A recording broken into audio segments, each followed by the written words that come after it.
you know, our plan is, by the way, for the last week, after the last lecture, I thought I would just hang around here, and I've already invited Rupert and Thurston to do the same, and Kitten as well, and anyone else that's interested is more than welcome to. And we're going to do something that I've wanted to do my whole life and I've never done, and I just think, why the hell haven't I done it? There's no excuse. We're going to watch The Wizard of Oz with the sound turned down, playing Dark Side of the Moon. Because apparently, oh, does someone want to say? There's all this amazing synchronicity between the two. So when, I don't know, the clock's going, that tick-tock sound, that's when you first see the guy with the heart and he puts a watch in. It's just like, did Pink Floyd, is it a coincidence, which it could be, Bible codes and that, or is it Pink Floyd completely on drugs making this album as a soundtrack to Dark Side of the Moon? Well, we will decide ourselves. So that's our plan. It's pretty unconvincing. Oh, don't say that. No, I want to be convinced. I'm a true believer. So, but we're going to watch it just for fun because I think it's something I have to do before I die. Because I've heard about it for so long and I've never tested it out. What's that? So we'll do it in here if you want. After that last lecture, we'll just hang around here. What's that? Oh, no, we're just ignoring it. Oh. Oh, you ignore, get avatar free? Oh, no! I thought, is there some sort of protection you can have to stop that happening? Censorship! Okay, all right, here we go. Going back, going back, going back. Design. Oh, okay. Designing speeches. No, I don't need that to be on the board because I just want to talk to you. Although I'll have to wander back from time to time to remember what I'm saying.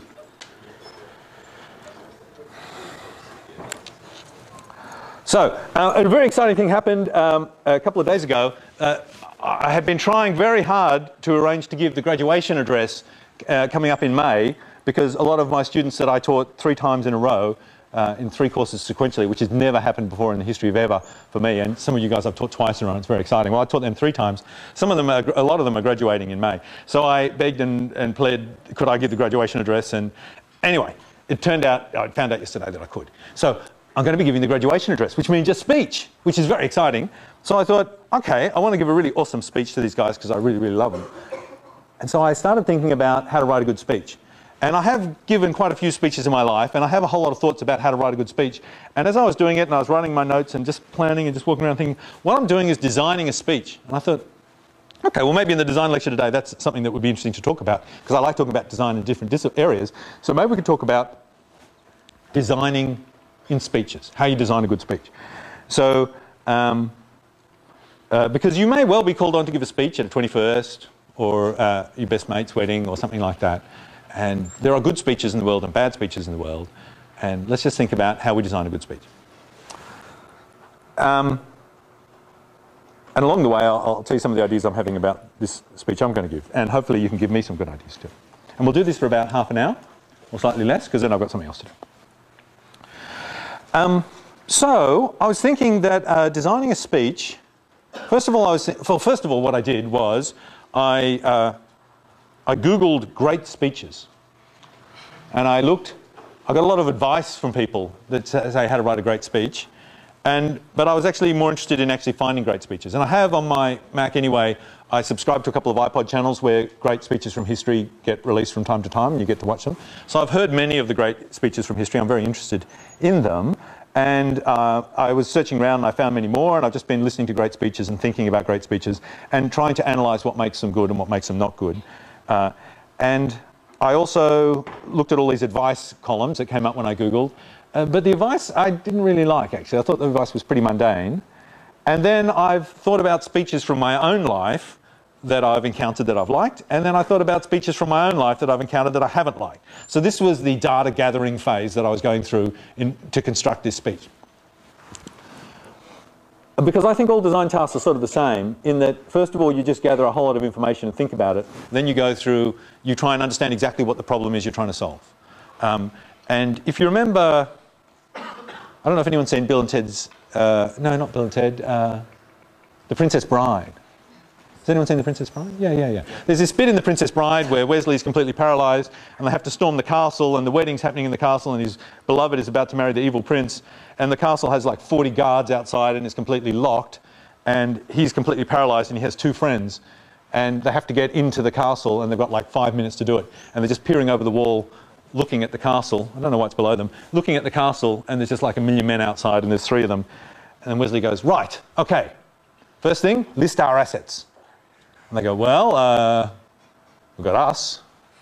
He said, that's it? That's our assets? You expect us to storm a castle guarded by 40 people? I mean, you know, a wheelbarrow would be useful. He says, oh, I've got this wheelbarrow. And he goes, why didn't you list that amongst our assets? And I love that line. So you've got all these assets that you can use to solve the problem. So you have to work out all the things you've got. And then you have to think of the context of the problem and da-da-da. So it's exactly like computing. Yeah, this picture I keep drawing. Very carefully. We've got a problem, got to give a speech. The end product is the speech. It's got to be designed, and then it's got to be delivered. And it's going to be listened to by people. So this is the design process here. So I reckon the first thought is list all your assets, think of what you got, think of what you've got to work with, and think of what you want to achieve, and articulate the problem somehow. Because it's very easy to go and solve the wrong problem and have a brilliant thing. So you guys tell me, what do you reckon makes a good speech? If you're at a graduation, what are the things that you would like to hear in the speech and you wouldn't like to hear? What would you like the speech to be like? What would you like it not to be like? Speaking in binary. Speaking in binary. I'm with you. I like it. Because no one but the computing students will get it. And even only then the ones that have memorised the ASCII table. Yeah. So could give it in binary. But what else? Just think about it. It's an interesting design problem. Some of it isn't even what they say, but it's how they look. How they move. Yeah, it's how they look and move. So I think that's right. So one of my initial questions I wrote on the piece of paper is, how is giving a speech different to giving a lecture? How is giving a speech different to a written presentation? And I actually thought, there's all these expectations that come with a speech that people expect from a speech that aren't there for the other things. So I think a written presentation, you're supposed to use fairly formal language. It's supposed to have a fair amount of information in it. And I just started to think about what makes a speech a speech. And I realised that I think a speech is supposed to be a positive thing. It's supposed to be uplifting. I think in a way a speech is supposed to be something that after it's happened you feel transformed or changed in some way. And I think you have a very low bandwidth. When I'm talking to you and you have to remember what I'm saying in a speech, you're not taking notes, it's not related to some problem you're trying to solve. So the amount of information flow from me to you must be much, much less than usual, or you'll just switch off or lose it or forget it.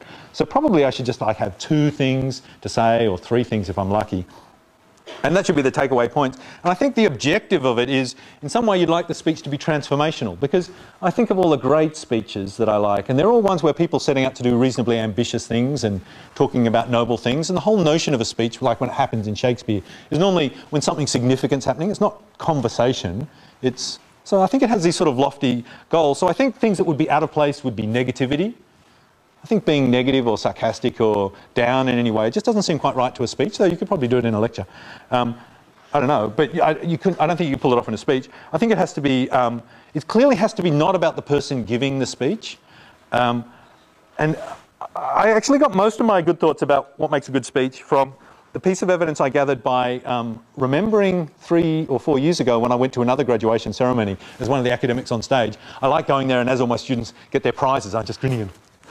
I'm just smiling at them. I can't actually wave because I'm visible on the stage. And every now and then a student that I know walks across, and often they'll turn around and flash me a grin and walk on. So if I'm there, I'll be sitting there grinning, eyeballing you. So if you remember, turn around and flash me a grin, and it'll make me very, very happy.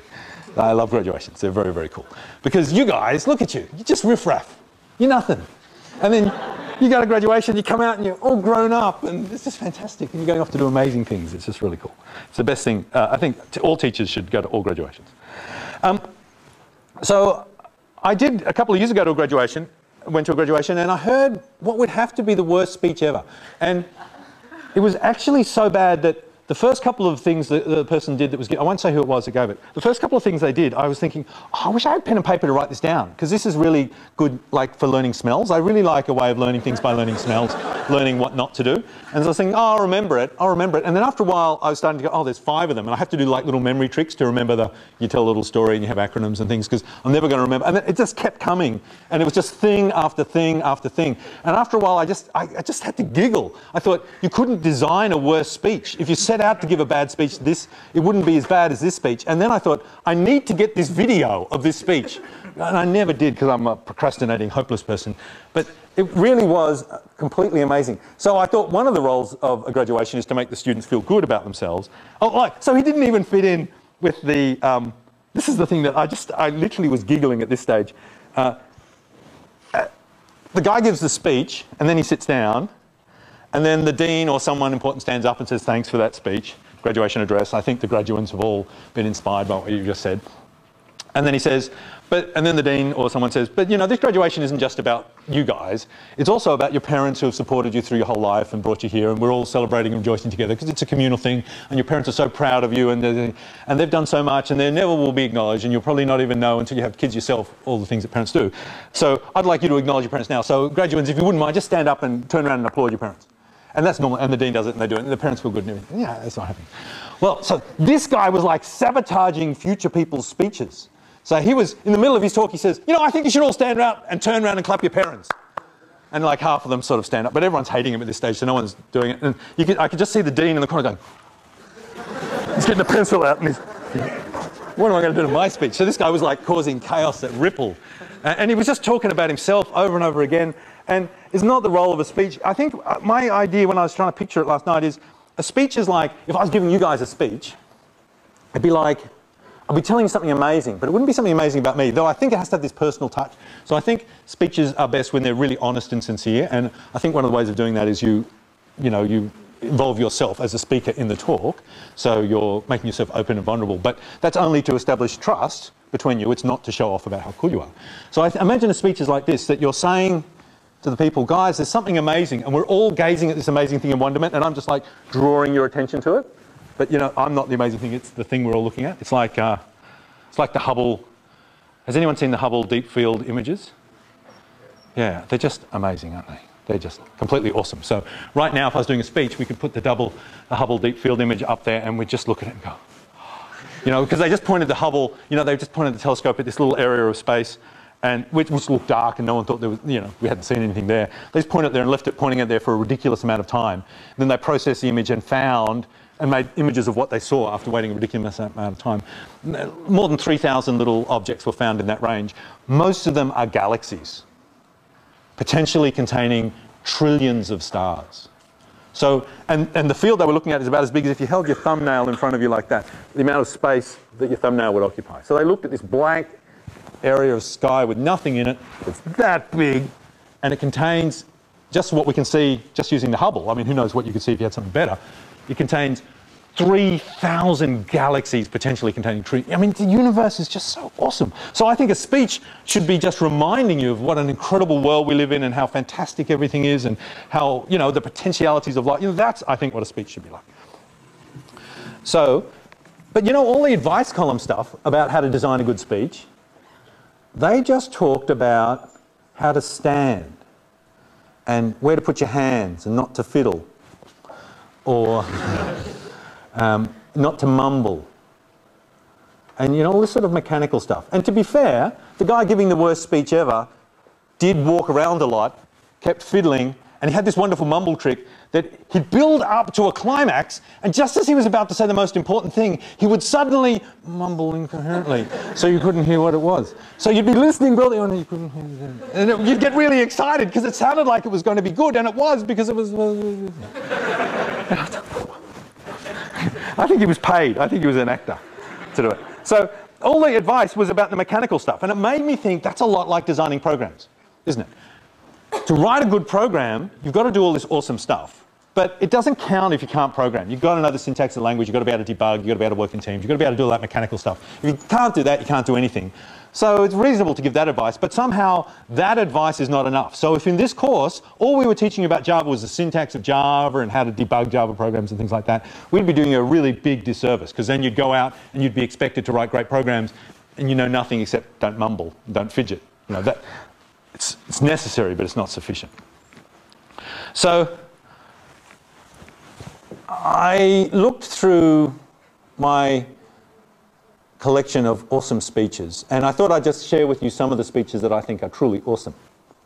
I still haven't decided what speech I'm going to give, but I do know this, that it will only have 1 or 2 points in it, that it will not be about me, but though I will feature in it as a way of establishing a bond with them and reminding them of the good times we had together. But it will be about something greater. It will be uplifting, and it's an exciting time, so it's easy to be uplifting. It will talk about the future that they have in front of them and what their lives are going to be like. And I think graduations, like high school reunions, are one of the few times you sort of reflect and think about where you're going. So I think I'll encourage them to reflect a bit, because it's easy to just keep, you know, by rote, just doing the same thing over and over again, and then this is not my beautiful wife experience happens. How did I get here? So I'm going to talk about two things. It's going to be interesting. It probably won't involve the Hubble deep field thing. It should. What do you think? Should I talk about the Hubble deep field image? Yeah, I think we should. Maybe we should. I don't know. What's that? Put the picture up, or just pass it around. Maybe get every person to have a little part of the picture, and then they could all stand up, join it together, and that would sort of talk about how by cooperating. Oh, now give everyone a piece of U235. No, that's not good. Okay, so so I thought let's just go through the history of speeches, because there's some awesome speeches. The first speech that I know about, because preserving a speech before we had recording equipment and before we had good ways of writing was very difficult. And in the old days, there wasn't even a history of history. There wasn't a tradition of recording things. So maybe there'd be an oral thing of people passing messages on orally, but there wasn't this notion of scientifically logging what's happening and preserving it for the future. So the first one that I know of is from Thucydides, which is the Peloponnesian War, that book I talked about in our very first lecture. He decorates the book throughout with little short speeches illustrating points he's making. And he includes a speech from Pericles, the tyrant at the time, Athens at its height, just before everything sort of went bad. Well, possibly when things were going bad. And Pericles gives this speech in the Peloponnesian War, and all the Spartans have been causing terrible death and chaos, and lots of Athenians had lost their children and loved ones, and there was lots of death and suffering. And there's this tradition that the leader of the city would stand up and just say some words to talk about the death and why they died and where we're going. And it's, you know, it's an Anzac speech, essentially. And he stood up, but he gave this most amazing oration. Now, Thucydides was, you know, probably one of our first historians, him and the other guy, Herodotus, who I can never say his name. And he was a bit, he's paraphrased, so we're not really sure literally this is what Pericles said, but from independent sources it seems to include some of it. He did a very clever speech, because he, instead of just talking on and on about the dead and all the things he's supposed to talk about, he talked about them a little, but then he talked about why they had died. And he said, notice that we're in this amazing city, Athens, and we've done something that no other city in the world has, which is we've given the power to the people, and we all work together as Athenians, and we embrace change, and we encourage discord, and we love criticism, and we open our thoughts to everyone and all ideas, and as a result we are flourishing and thriving, and everyone wants to come here, and we have ideas, and we have this great way of life, and it's all about a city that looks after its people rather than the people serving the city. And it's just, you know, essentially he was talking about democracy and how cool democracy was. And then he talked about the dead and how they died, and how they'd sort of died, but they'd died because they wanted to keep this way of thing going. And it's an amazing speech when you read it. And I thought, oh, I'd like to base my speech on that. But I don't, unless there's lots of deaths between now and when I give the speech, I probably couldn't. And then the next speech that I thought was really cool was from the Bible. So I brought my old Bible along, and I read this when I was a young lad. And at the time I'd been religious for a while. I no longer believe in a God, but at the time I did, and but I had never read the Sermon on the Mount. And then one day I encountered the Sermon on the Mount, and it is the most amazing and moving thing, and made me just so happy when I read it. So I thought I'd read you some fragments of the Sermon on the Mount, because that is a truly awesome speech delivered by Jesus. And again, he does this same thing that Pericles did, that I'm trying to talk about, that I think a speech should be. And that he has big, lofty aims, and he has very simple ideas, and he can't get much complexity across. But after listening to the speech, you feel transformed and changed. And certainly I do. If you haven't read the Sermon on the Mount, regardless of whether you're religious or not, you should certainly read it. It's completely amazing. I'm only going to do little bits of it, but he basically starts off by blessing it, telling everyone how cool they are, and talks about the people who perhaps aren't so successful in the eyes of the world, but he talks about how blessed they are in the eyes of God. And it's essentially a fairly heartwarming, uplifting thing. You feel a bit special after the opening bit, because you realise that you're a special person regardless of how materially successful you are. And then he says, look, I'm not here to change the law. I really like the law. And this is his way of saying, I'm here to change the law. And he then goes through the old law as laid down in the Old Testament, and he says, this is what it says, but this is what it means. And he does this amazing transformation, and this is why I liked it, where he changes the code by which everyone lived by one of following rules, these very precisely specified rules, into one where you just follow the spirit of the rules, and it just has this heart and compassion that's just unbelievable. So, for example, he's got all these. You have heard that it was said by them of the old time, this is the law, basically the Ten Commandments, thou shalt not kill, and whoever shall kill shall be in danger of judgment. But I say to you that whoever is angry with his brother without a cause shall be in danger of judgment. And whoever shall say to his brother, Raka, I don't know what that means, shall be in danger of the council. What does Raka mean? Does anyone know? What's that? A contemptuous, yeah. No, this is a really old King James. It doesn't have any. And whoever call your brother fool is in danger of hellfire. So they're saying, basically, don't just not kill people, but you have to be nice to people and you have to love them in your heart. And he says, and then he says all sorts of stuff, then he gives some examples. Oh, this is a really good thing about giving a speech. So you say your point, then you give some examples to illustrate it, and then you repeat the point. And this is so he keeps doing this over and over again. Let's jump to the next big one, he says. You've heard it was said of the old time, thou shalt not commit adultery. But I say unto you that whoever looks at a woman with lust after her has committed adultery with her in his heart. So what he's saying is, it's not the letter of the law that counts. It's not, I did not have sex with this woman sort of thing, Bill Clinton style. It's not, it's, you know when you're doing right, you know when you're doing wrong. I've told you not to lust after someone else. So if you lust after someone else, even if you sort of manage to weasel out of it with legally words, you're lusting after someone else, that's not right, do the right thing. And he goes on saying da-da-da. So this whole approach that he does, you don't necessarily have to accept. I'm sure you probably don't accept the Ten Commandments, because I know you'll all kill people, but the idea of looking for the meaning behind the rules is a really amazing one. And he goes on to do many, many more. Oh, my favourite one, where is it? And he said, he says, he's talking about, there's all these rules about if you can swear by the, don't use the Lord's name in vain, don't swear by the Lord. And he's saying, oh, look, don't swear by the Lord, don't swear by anything. Let your yes be yes and your no be no. So when you say yes, make it mean yes. You don't need to swear to make it yes. So he's sort of saying, essentially, be truthful and be good to yourself. And he says, you've heard it said that an eye for an eye and a tooth for a tooth. But I say to you, whoever shall smite thee on the right cheek, turn to him the other cheek. And if a man will sue you at law to take away your coat, let him have your cloak as well. And whoever compel you to go a mile, go with them 2 miles. And give everything to someone that asks you. And if someone wants to borrow something of you, don't turn them away. You've heard that it'll be said, love thy neighbour and hate your enemy. But I say to you, love your enemies, bless them that curse you, do good to them that hate you, and pray for them that despitefully use you and persecute you. So this is to the eyes and ears of the people hearing this speech, this was a revelation, because the Old Testament had set down this sort of eye for an eye, tooth for a tooth series of laws, and everyone lived by the law, and there were all these people that interpreted the law really closely, and the law was really important in the whole sort of tradition.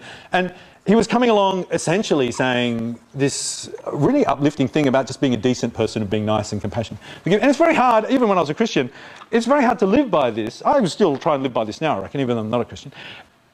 How can you love those that hate you? It's very hard, and Christian nations certainly don't do it, and certainly these words of Jesus have caused enormous problems over the millennia as different religions have had to reinterpret them in such a way to justify the things the religion do, like, oh, these bits are important, but these bits he just meant metaphorically. Yes, you must love your enemy, but you can still go on a crusade and kill the Turks. Yeah, and all that sort of stuff. So, yeah. Okay, so that's the second speech, and that is an amazing speech. You read that speech, and at the end of it you go, oh, wow. And I still read it now, and it just sends shivers down my spine, even though I essentially accept, none of the sort of spooky supernatural stuff in this book. I just think, whoa, that's a cool speech. He must have been an amazing guy. And then, sort of on the lines of his speech, then Mahatma Gandhi, when he spoke to the Indian people, and I don't have a recording of that, sadly, but he essentially is preaching this same thing, this notion of non-violent protest. He's saying it's not right the way we're treated, and we will not let it happen, and we will stand up to it, and we will do it without violence. And I think he was lucky probably that it was the British ruling them rather than someone else. But because the British just, in the end, just crumbled in front of this. And he won. It was absolutely amazing. So he did amazing speeches. You can get Malcolm X, I was going to say Martin Luther King, you can get Malcolm X's speeches and you can listen to them online, and they're just so amazing, this guy. When he speaks, has anyone heard anything from Malcolm X? What do you think? Amazing? Yes? No? Don't like him? You don't have to like him. Sorry, looking down. You don't have to say anything. But they're amazing speeches. He's an amazing man. But I guess the speech that I am most impressed by is a speech given by an amazing man at the end of the American nation emerged, and we make fun of them now, don't we? But gee, they had some awesome people at the beginning. Their founding fathers were fantastic. And the principles behind the whole American Revolution and Constitution and founding fathers are just absolutely amazing. And we'll talk about them more as we start moving through the Enlightenment. And Abraham Lincoln had to give a speech once, and it's a bit like my graduation speech. Now, it was after this terrible battle, and all these dead people were at Gettysburg, and there were just dead people everywhere, and the people at Gettysburg couldn't bury them. And it was in this war, the war against, the American Civil War, where he was on the side that was trying to stop slavery, and the South wanted to keep slavery going. And they were having this big fight about it, and the people from the North that were against slavery were starting to grumble because they just kept getting killed, and it was really inconvenient to be at war, and they were losing heart. And the people from the South just kept fighting, and everyone kept dying, and people were wavering, and they were just saying, let's just give up, let's just put up with slavery, let's just have it. Slavery's okay. This fighting is just costing us too much. And there were dead people all around Gettysburg, and the people in Gettysburg couldn't even afford to bury them. There were so many dead there. So the government said, we'll give you some money to buy a plot to bury them. And the mayor of Gettysburg, or some guy, I don't know who, said, okay, well, we might as well have a special day when we bury the dead here. And he said, and they invited a famous speaker to come and speak. And the famous speaker, when he was invited, said, well, that's like 3 weeks away. I haven't got time to prepare a speech in 3 weeks. And he asked them to move the date 2 more weeks so he'd have more time to prepare his speech. And then shortly before the speech happened, they invited Abraham Lincoln, because he was the president at that stage, though unpopular because he was following this war that no one really wanted to fight. But they felt they should invite him. So he came along too. Now, the guy that gave the speech first, the highlight act of the day, his speech went on for 2 hours. He'd spent his 5 weeks just writing, I think, and the speech went on and on and on and on. And it was a pretty cool speech, and if you read through it, it alludes to all the classical times and the Greeks and the Romans and all sorts of stuff, and on and on and on and on and on and on. I don't know anyone that knows his speech though. And then Abraham Lincoln stood up and gave the speech that's now known as the Gettysburg Address. And it went for like 2 minutes. And he followed this 2-hour talk. And this speech is the most amazing speech you'll ever hear. But what I really love about it, of course, is that it's Pericles' speech. Now, there's a lot of debate as to whether he read Pericles and was deliberately following him or just happened to. But he's giving Pericles' speech. He even follows the forms of Pericles' speech, the ordering of Pericles' speech. It's in the same role. It's an Anzac Day speech. It's, these dead have died and I'm here to talk about them. But I'm not going to talk about the sad things. We're going to look at something really good, and we're going to be uplifted together and think about good things. And it's like an Anzac Day thing, isn't it? So he says, these dead have died, and they died, and it's very sad, and I can't do justice to them. And the words I'm saying now won't last long. No one will remember them. Ha ha ha ha. Everyone remembers them. And he just talks about why the people died. And it's the most. Does anyone know the Gettysburg Address? It starts to 407 years ago. So he uses biblical language. He's using. This is why I brought my King James along. He's using the language of the King James, which is, is tapping into the audience. So he's like doing all these clever things. He's couching it so it sounds almost like a minister speaking, but someone you'd sort of trust. And he says, he uses all the sort of techniques. Remember I told you these websites are giving you little tricks and techniques for how to speak, and don't fiddle and jiggle and move around and so on. One of them is the rule of 3. You probably know the rule of 3 because it's in everything. But the rule of 3 is you say something 3 times. The bellman once pointed out that if you say something 3 times, it must be true. I think we talked about that in COMP2911. So you'll say, just saying something once sounds lame, but saying it 3 times sounds good. So when the French Prime Minister or someone was talking about needing to recruit everyone to come to fight the war, he didn't say, I need all the military people to support us. He said, I need all the men from the Army and all the men from the Navy and all the men from the Air Force to come and do this thing. And Abraham Lincoln does this rule of 3 trick too. He does the, what is it, government by the people, for the people, of the people. I've got the order wrong. But it's just, you know, he's sort of talking about democracy, and his speech is saying, look, here in America we've done something that the rest of the world hasn't done. We've got this idea that everyone's an individual and everyone should have say in themselves and everyone should have autonomy and do these amazing things. And part of that is we shouldn't have slavery. You know, we really should have a universal brotherhood of man and everyone should trust everyone else. And we believe in this thing that we think is just, it's unalterable, our belief in this thing, that we believe the government should be by the people and it should be of the people and it should be for the people. Yeah, so this is like summarising democracy. And he's summarised democracy so well that this speech is just lauded throughout America and every kid knows it. And it's like an awesome speech because he's sort of told everyone in America what democracy is, and everyone in America now knows it. You know, people memorise this quote when they're in high school. So it's this speech that actually conveys information, and it sort of summarised what they were fighting for and about. It was absolutely the most amazing speech ever. He's particularly cool. So, and the last speech that I wanted to talk about, and I actually have a video of it here, and we'll just show it, it only lasts 5 minutes or less, is John Howard's speech. Just flip over to it.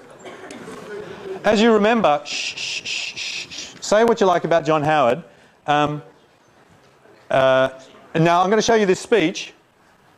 This is, as you remember, there was terrible things that happened to Aboriginal people by the Australian government in terms of being taken, children being taken from their parents because they thought it was essentially the government thinking it was best for them. Rather than letting them look after their own lives, the government was being a paternalistic thing and looking after them. All these terrible sufferings happened and it scarred lots of Aboriginals' lives, and I've heard some Aboriginals talk about it, how they were torn away from their mum and she was running after the jeep as they drove away with the men clutching the child, and how the mums used to hide the children when the jeep drove round to try and round the children up and capture them, and how she spent all her life trying to find her mum, and she finally got back and her mum had just died, and yeah, it's very, very sad. And John Howard never wanted to say sorry, but then he did, and this is his apology speech. It's from a documentary about the Olympic Games. And I think the reason he did it was because the rest of the world noticed that the apology hadn't been made when the Olympic Games was happening. And there was a lot of pressure from other countries that John Howard should apologise. So eventually he did, and here it is. And it is an amazing speech. Hello. All right. How's the meeting with the Aboriginal people? Well, you know, what can you say? I totally agree with you, but what can I do? That's what the Germans said, isn't it? Yeah. It is pretty much. Under the circumstances, it's a little bit difficult to get enthusiastic about running a whole lot of running races out here, isn't it? I've got an answer. I'm delighted to hear it, Jim. Coffee and Anne can't work it out. The International Court in The Hague reckon it's beyond their jurisdiction. I can't tell you how pleased I am that you've bowled it over. Look at this. Well, what is it? You've seen this overseas. Yeah, what is it? The rest of the world wants John Howard to apologise. Yeah, correct. Sit down.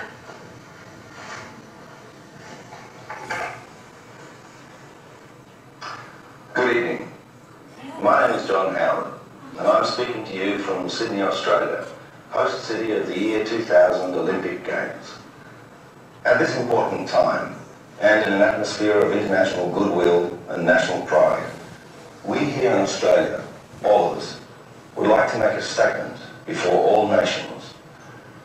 Australia, like many countries in the New World, is intensely proud of what it's achieved in the past 200 years.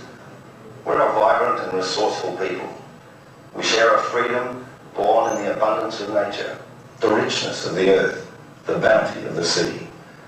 We are the world's biggest island. We have the world's longest coastline. We have more animal species than any other country. 2/3 of the world's bird species are native to Australia. We are one of the few countries on Earth with our own sky. We are a fabric woven of many colours, and it's this that gives us our strength. However, these achievements have come at a great cost. We've been here for 200 years, but before that, there was a people living here. For over 40,000 years, they lived in perfect balance with the land. There were many Aboriginal nations, just as there were many Indian nations in North America and across Canada, as there were many Maori tribes in New Zealand, and Incan and Mayan peoples in South America. These indigenous Australians lived in areas as different from one another as Scotland is from Ethiopia. They lived in an area the size of Western Europe, They didn't even share a common language. Yet they had their own laws, their own beliefs, their own ways of understanding. Three. We destroyed this world. We often didn't mean to do it. Our forebears, fighting to establish themselves in what they saw as a harsh environment, were creating a national economy. But the Aboriginal world was decimated. A pattern of disease and dispossession was established. Alcohol was introduced. Social and racial differences were allowed to become fault lines. Aboriginal families were broken up. Sadly, Aboriginal health and education are responsibilities we have still yet to address successfully. I speak for all Australians in expressing a profound sorrow to the Aboriginal people. I am sorry. We are sorry. Let the world know and understand that it is with this sorrow that we as a nation will grow and seek a better, a fairer, and a wiser future. Thank you. What do you think? It's not the Prime Minister. He didn't say he was. He said he was John Howard speaking to you from Sydney, Australia. That's John Howard, the actor. That's John Howard. Everybody knows that's not the Prime Minister, don't they? Everyone in Australia knows that's not the Prime Minister. This is known overseas. No one overseas knows what the Australian Prime Minister looks like. Hey, the building next door has closed circuit television. I pumped the tape through there too. Oh, yeah. Oh! I rest my case. Did you see that John Howard television? It was terrific. Oh, John. He did. Yes. Sign that, sis. Congratulations. Thank you very much. You've done a wonderful thing. Who's it? Sorry, sit down. Oh, yeah. Oh, okay, that's enough. So that's pretty amazing, because that's John Howard, the actor, by the way. It's just got the same name. Same as America had Ronald Reagan, the president, the amazingly smart one, and there was also an incredibly stupid actor. Well, we had sort of the opposite. Okay, so there you go. Now, so I don't know what you think about that content-wise, but as a speech, that's an amazing and incredibly moving speech, and I wish we had political leaders of either persuasion that were able to give speeches like that. That's absolutely amazing. He used the rule of three over and over. He spoke about great things. You know, it was just perfect. That's the sort of thing I think a speech should be like. Now, I have some musings for you to have over the Dark Ages, and then we'll finish with a brief tribute to Jim Henson. We're about to go into the Dark Ages, which is, you know, a week where you get to just reflect on stuff or do other courses or do nothing or relax or whatever. And in history, and the sort of timeline we're following, the Romans have disintegrated and their empire is falling to pieces. The idea of democracy is fading. Tyrannies are starting to appear again. And essentially the lamps are going out over Europe. And it will be over a millennia before they're lit again. Bizarrely called the Enlightenment, which is a time that embiggened men's hearts. In the Enlightenment, again, people started to think, well, what about decentralising power? What about this idea of allowing responsibilities to devolve and having a complex system of interacting people? And this is, okay, Java programming. That's exactly what we do. This is the difference between Java and C. It's really exactly democracy, which is why me, as a person whose research is entirely based on elections, loves Java so much, because it's all about devolving power and allowing a complex system to emerge where everyone looks after themselves. Now, don't be sad about the Dark Ages. For some people, they weren't so dark. There were still all sorts of, I guess, military successes, and regimes appeared and disappeared, and great empires were built and fell. But from the idea of ideas and change and changes to music and poetry and philosophy and improvement of mankind and things like that, nothing really happened. But then it started again, and this exciting period in the 18th century started.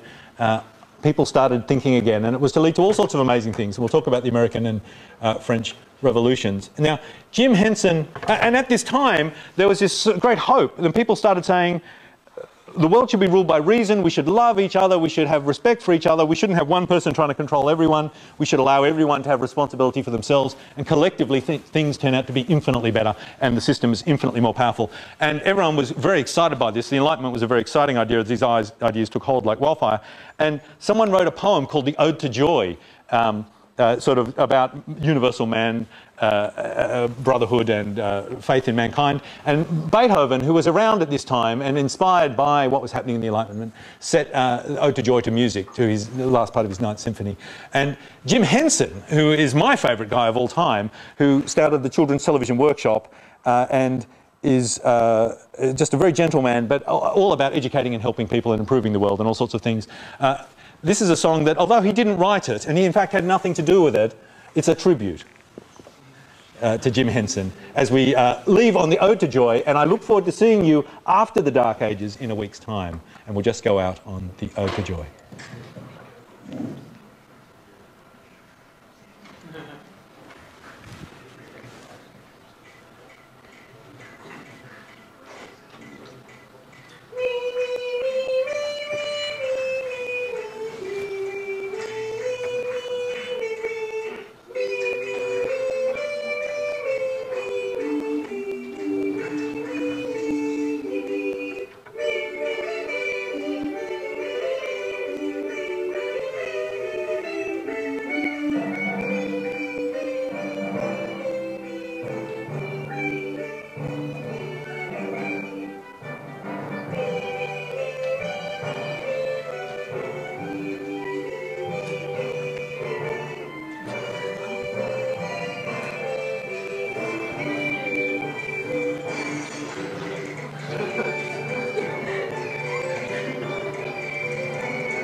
I've never seen anything like that before. And with any luck, I'll never see anything like it again. Oh, wait again. Oh, right.